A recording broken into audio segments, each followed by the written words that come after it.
صنف رئيسي في كل المطاعم والمحلات، وريحته بتجيب لآخر الشارع. وجبة سريعة واقتصادية، مكوناتها موجودة في كل بيت وسهلة أي حد يعملها من غير سلق ولا تحمير. بصدر فرخة واحد هتعملي أحلى طاجن مكرونة بكل أسرار وتكات المطاعم، يكفي 5 أفراد أو أكتر. ممكن تعمليه بصدر فرخة واحد أو ربع كيلو من اللحمة المفرومة. ممكن تعمليه في طاجن واحد كبير أو طواجن صغيرة زي اللي بناكلها في مطاعم بره. السلام عليكم، ازيكم حبيباتي؟ أخباركم ايه؟ أتمنى تكونوا بخير يا رب. ان شاء الله النهارده هنعمل مع بعض طواجن المكرونه بالفراخ زي اللي بناكلها في مطاعم بره. يلا نبدا بسم الله ونشوف المكونات بتاعتنا.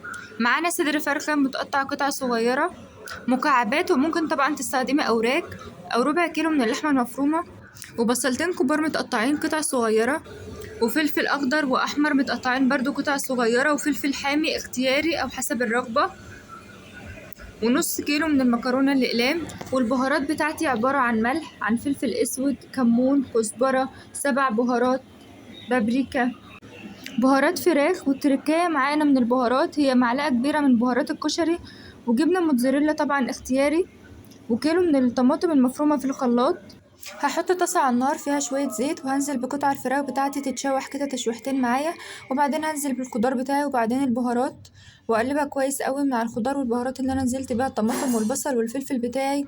هحط طاسة تانية على النار فيها شوية زيت، وانزل بمعلقة بصل على فلفل على توم، وبعدين انزل بصلصة الطماطم بتاعتي اللي انا فرمتها في الخلاط، وبعد كده البهارات، واسيبها بقى تتسبك مع نفسها على النار. هعلي عليها النار لحد ما تتسبك معايا زي ما انتوا شايفين كده. وهنا الفراخ بتاعتي برضو كانت جهزت، ما شاء الله الريحة وطعم اللهم بارك.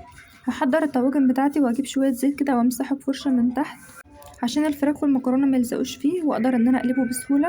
امسحه كده زي ما انتوا شايفين، وبعد كده احط طبقه من الفراخ تحت، وبعد كده طبقه من المكرونه، وبعد كده الصلصه، وتكون خفيفه وتكون سخنه عشان تسوي المكرونه دي.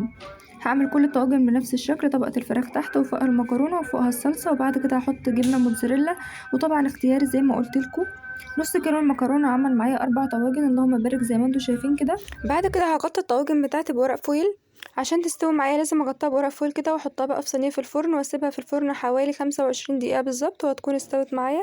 بعد ما تستوي معايا بشيل ورق الفويل واسيبها فوق على الشوايه، الوش يتحمر معايا والجبنه الموتزاريلا تسيح. هبدا بقى ان احنا نقلبها مع بعض، نقول بسم الله كده ونشوفها بعد ما خرجت من الفرن معايا. اللهم بارك. بصوا ما شاء الله ما لزقتش ولا اي حاجه، والتسويه مظبوطه، والريحه وطعم اللهم بارك. جربوا الطريقه دي بقى وقولوا رايكم في التعليقات، واستنوني في فيديو جديد. وما تنسوش اللايك والاشتراك في القناه وفعلوا زر الجرس عشان يوصلكوا كل جديد.